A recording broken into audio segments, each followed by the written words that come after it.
Boa tarde! Está começando mais uma edição do programa 20 Minutos História. O tema de hoje: o que foi a Revolução dos Cravos?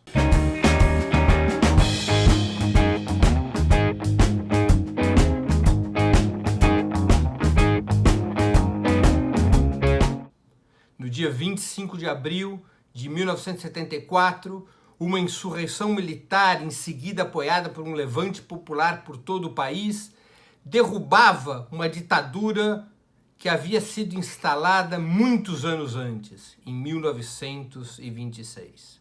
Oficiais das Forças Armadas, majoritariamente capitães e outros oficiais de média patente, aliados ao movimento sindical, aos partidos de esquerda, aos movimentos populares, punham por terra o governo de Marcelo Caetano e Américo Tomás, que haviam herdado o poder de Antônio Augusto de Oliveira Salazar, inválido desde 68 e falecido em 1970. Foi um grande momento de emoção em Portugal. Como vocês sabem, no sul da Europa, especialmente na Espanha e em Portugal, até meados dos anos 70 prevaleciam ditaduras de tipo fascista, a de Franco na Espanha e a ditadura salazarista em Portugal. A ditadura de Franco acabaria através de um longo processo de transição após a morte do caudilho espanhol em 1975. A ditadura portuguesa, no entanto, cairia por terra a partir de uma insurreição cívico-militar, a partir de um movimento revolucionário que poria abaixo não apenas o regime político criado por Salazar, mas também o modelo econômico e social. A Revolução dos Cravos, ao menos nos seus anos iniciais, aplicaria ao país uma agenda de profundas reformas estruturais, como a reforma agrária, a nacionalização dos bancos, a estatização de empresas dos principais ramos da economia, inclinando o país no rumo de uma transição ao socialismo que finalmente seria detida pouco mais de um ano depois de vitoriosa a Revolução dos Cravos.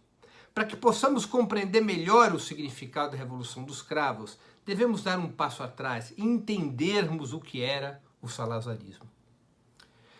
Em 1926, um golpe militar ocorre em Portugal. Era a crise da Primeira República. O país estava confrontado não apenas entre distintas frações das classes dominantes, incluindo a disputa entre as frações monarquistas e as frações republicanas da burguesia portuguesa, mas também era um período de grandes lutas populares, de grandes lutas sociais, que colocavam em xeque o capitalismo português. Um golpe militar resolve aquela fatura, resolve aquela crise, impondo no comando do Estado português uma fração republicana ultraconservadora que se inspira já nos seus primórdios no modelo da República Fascista de Mussolini na Itália, já então no poder. O golpe militar institui um governo fardado.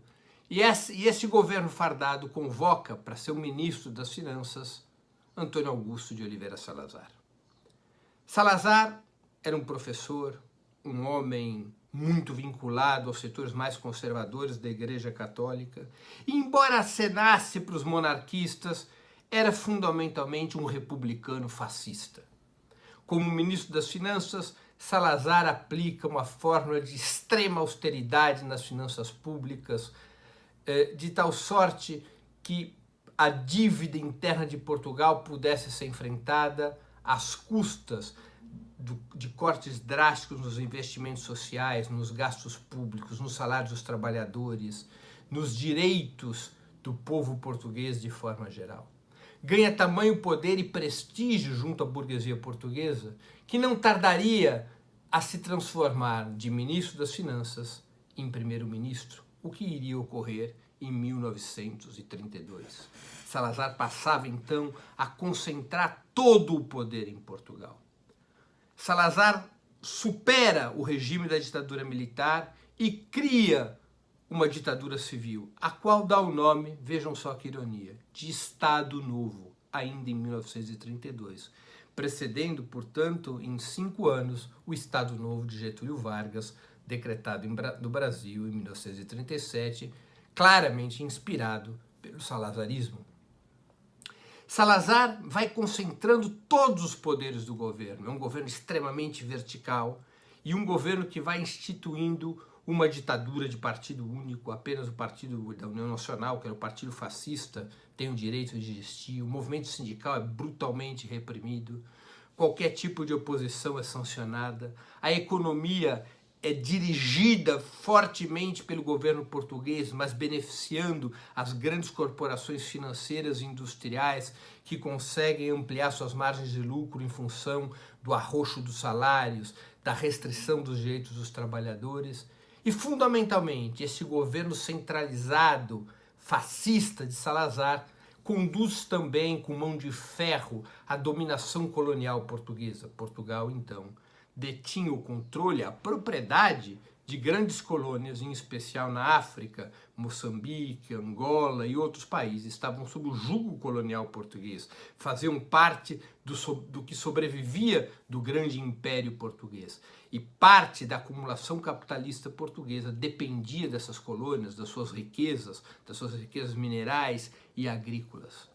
Salazar foi a salvação da burguesia portuguesa em um momento de crise. A partir desse seu governo ultracentralizado, ele reorganiza o capitalismo português.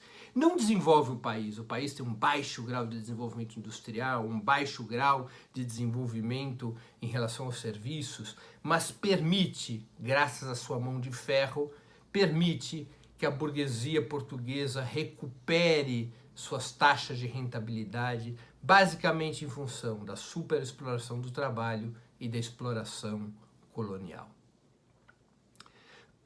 A repressão contra qualquer tipo de oposição, como eu já havia me referido, ela é brutal. Existiam os movimentos que desde o início lutaram contra o salazarismo, movimentos de esquerda, anarquistas, comunistas, movimentos liberais, movimentos democráticos de outras orientações, todos eles eram brutalmente reprimidos pelo salazarismo. Centenas de militantes foram assassinados, milhares e milhares de oposicionistas foram presos. Em Portugal se estabelece uma legislação repressiva na qual o Estado, além da condenação dos oposicionistas a determinadas penas, o Estado podia estabelecer medidas de segurança, ou seja, o preso já estava condenado, por exemplo, a 3, a 4, a 5 anos, mas isso não queria dizer que ficaria 3, 4 ou 5 anos na cadeia, porque o Estado podia prolongar sua permanência no cárcere em função da chamada segurança nacional. Muitos presos condenados a poucos anos de prisão, ou sequer com condenações, permaneceram décadas no cárcere por conta dessas medidas de segurança nacional. Na resistência ao salazarismo, especialmente depois dos anos 40, emerge um grande partido popular e de militância, que é o Partido Comunista Português. A partir de 1943, reorganizado por Álvaro Cunhal, o mais histórico dos dirigentes comunistas portugueses. O Partido Comunista Português consegue organizar a seu redor um conjunto de forças populares e democráticas que passam a fazer uma crescente oposição ao governo salazarista, aproveitando-se, é claro, dos ventos internacionais favoráveis, especialmente depois da derrota do nazifascismo em 1945.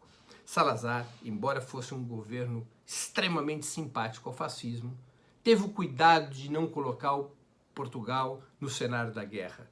Portugal não se alia nem à Itália fascista, nem à Alemanha nazista durante a guerra. Mantém uma posição de neutralidade. Não interrompe suas relações com o fascismo, salvo no fim da guerra, mas tampouco se associa ao esforço militar dos aliados.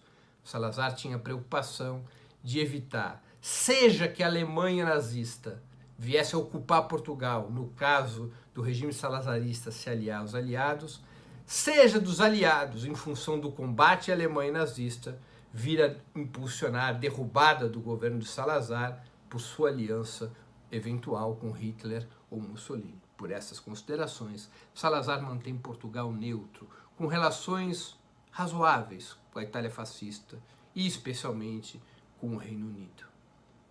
De toda maneira, os ventos do pós-guerra impulsionam o crescimento de uma oposição popular e democrática ao regime salazarista e levam o próprio governo de Salazar a determinadas concessões, a um certo alívio na repressão aos oposicionistas, aos movimentos populares contra a ditadura.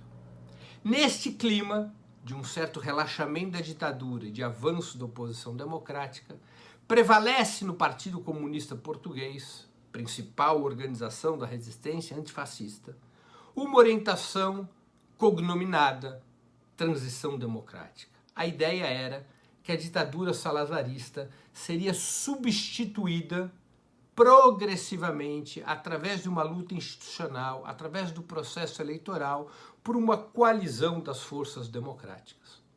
Um processo por dentro das instituições fascistas que se relaxavam depois do fim da Segunda Guerra Mundial.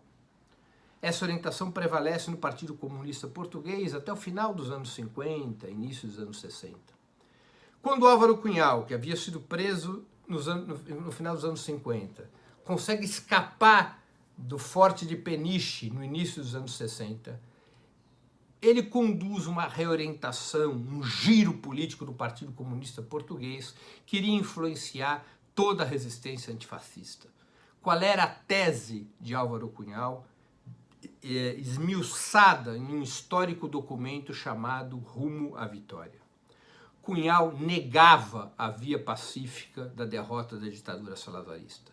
Cunhal afirmava que o centro da estratégia do Partido Comunista Português e da oposição ao salazarismo deveria ser um levantamento popular armado, uma insurreição popular armada, construída a partir do crescimento das lutas de massa, por um lado, e por outro lado, através da cisão das forças armadas em função da resistência à guerra colonial.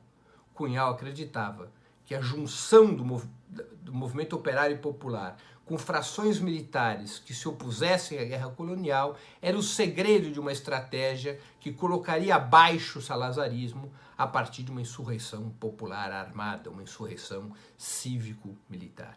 Essa passa a ser a estratégia do Partido Comunista Português, repito, a principal organização da resistência antifascista. Essa linha vai ser implantada firmemente ao longo dos anos 60 até o início dos anos 70.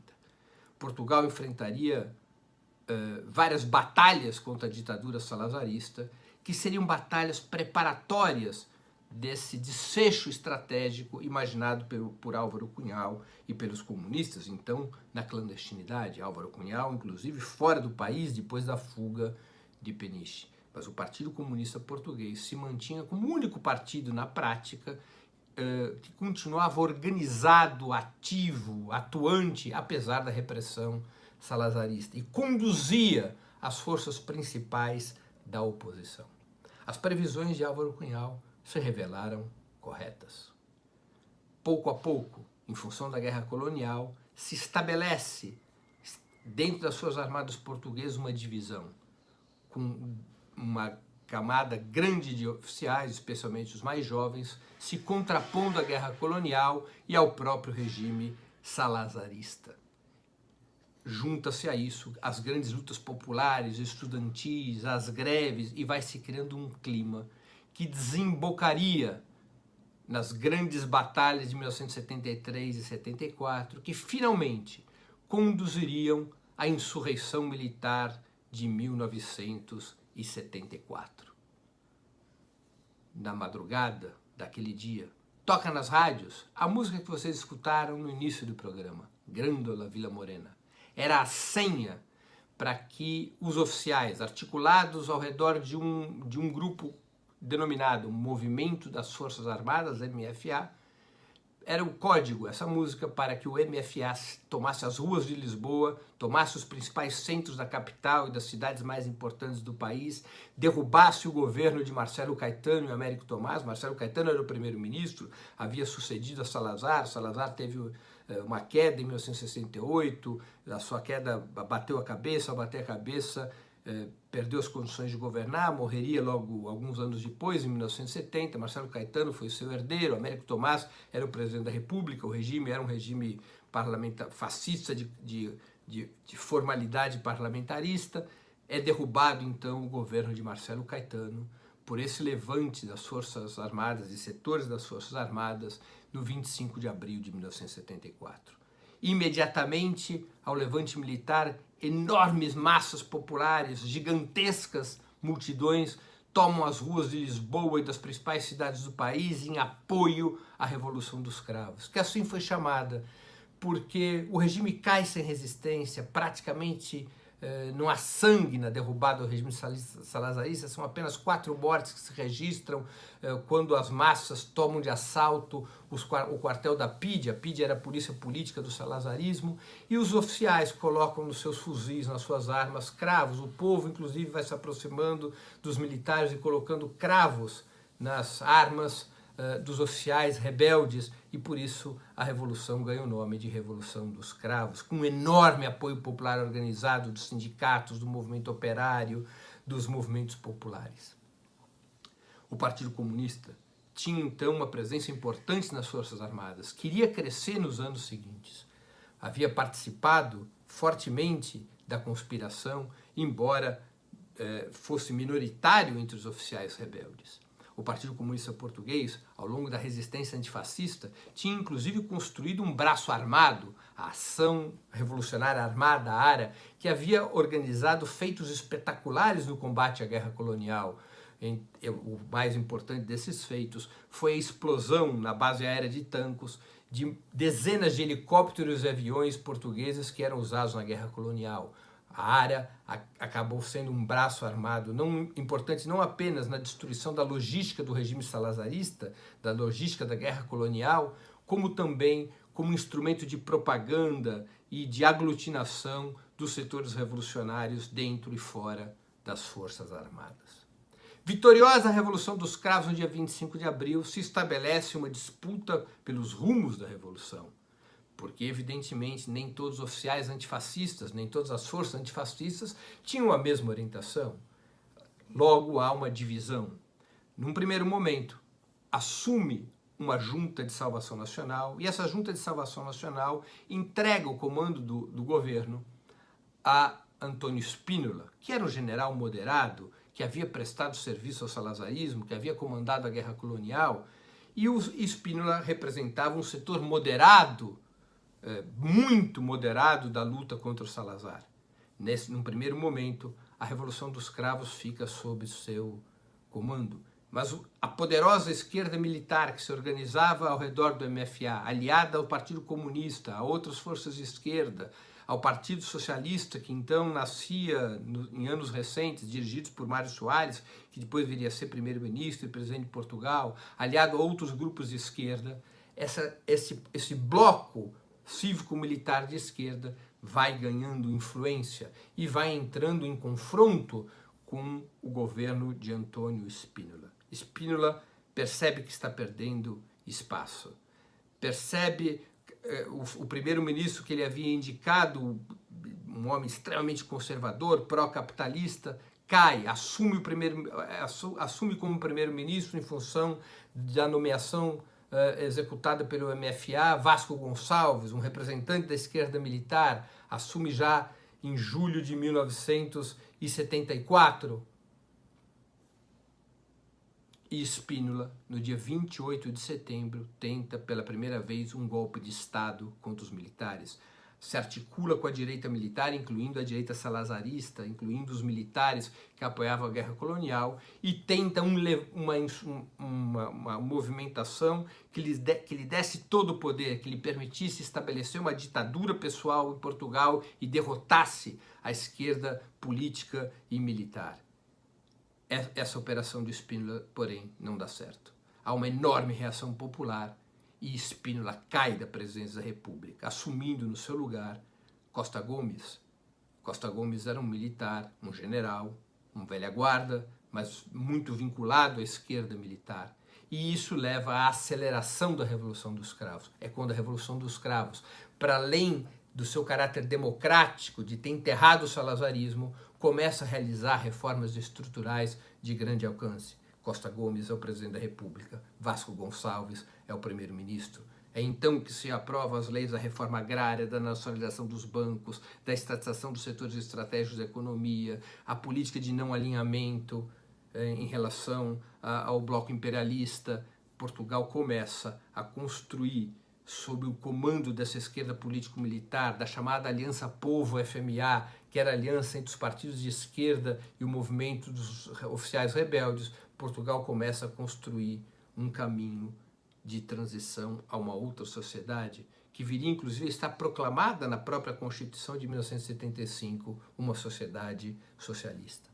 As forças reacionárias, ainda articuladas por Spínola, tentam um segundo golpe no dia 11 de março de 1975. E, novamente, os oficiais de esquerda e as massas populares e o Partido Comunista, fundamentalmente, resistem a esse golpe.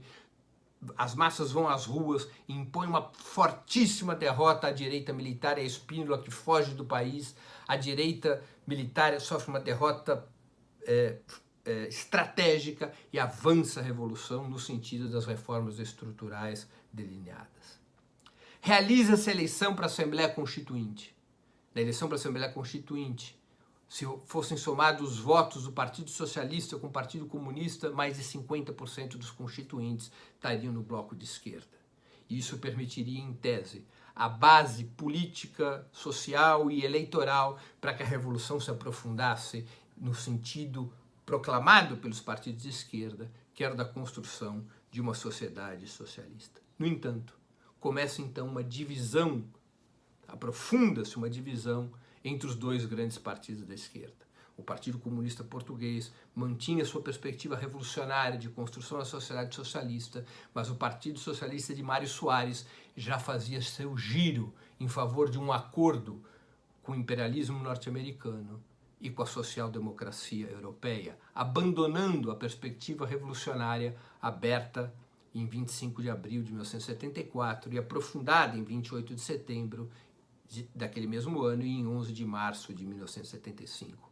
O Partido Socialista Português começa a se articular com oficiais mais à direita, com oficiais mais moderados, começa a constituir um bloco que levasse à derrota daquela tendência mais revolucionária do bloco do 25 de abril.